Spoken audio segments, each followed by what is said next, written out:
Climate change was seen as a decisive factor in helping to elect a Climate 200-backed independent in Western Australia's most affluent electorate. But this time the topic's been largely absent from the campaign of either Chaney or her Curtin Liberal challenger, or as other, more pressing issues dominate discussions. OK, let's go. What a beautiful morning. In the most marginal teal seat in the nation, campaigning gets underway early. Thank you so much. Thank you, Matthew. Give us a high five. This electorate was blue ribbon heartland Liberal for almost all of its existence, but it turned teal last election with Kate Chaney's campaign focused heavily on climate change. At this election, vote like our future depends on it. A lot of people popping by, giving us the special nod, saying that climate is a big motivator for them. During that campaign, about 60% of her ads on Facebook and Instagram mentioned the issue.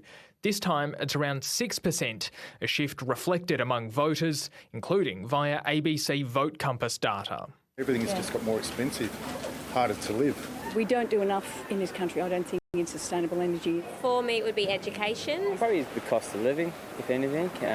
Just obviously everything going up. That's become a very immediate focus for people. But I don't think it changes the underlying need for good long-term thinking that will affect things like inflation, but also climate change. Morning, Paul. Good morning, Tom. How are you, mate? Her challenger, former Uber executive Tom White, has also noticed climate becoming less of an issue. As you'd expect, more fundamental hip pocket issues are confronting people. It is a public policy problem, but we have many public policy problems, and we can't be overly distracted by one thing at the expense of others. Traditionally a Labor voter, Kelvin Fewings has felt his own priorities shifting. It's still a pressing issue in my mind, but it's not as pressing because it's not right in your face. It's hard to worry about next week when you don't know about the next day, as a metaphor, you know. Millions of dollars is being spent trying to win this seat, a lot of it landing in the letterboxes of voters out there. Kate Chaney's material's really been focused on what she thinks she can add to the political debate.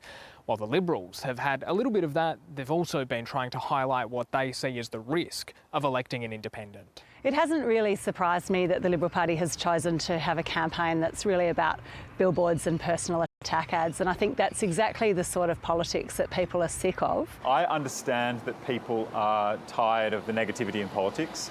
It's almost a cliche to say that, I totally get it. But also, part of the political process is to scrutinise the choice that people face. As the end of the race nears, both are also pitching their focus on the big issues. We've got these national challenges that we need to deal with, like housing and productivity, tax reform, climate. These are the things that federal government should be focused on. We don't have good answers to where the next tranche of economic growth is coming from in Australia. My prescription would be address that underlying challenge, attract investment to the country organically. An electorate accustomed to influence, hoping to hold some whichever way the election falls. Kian Burke, ABC.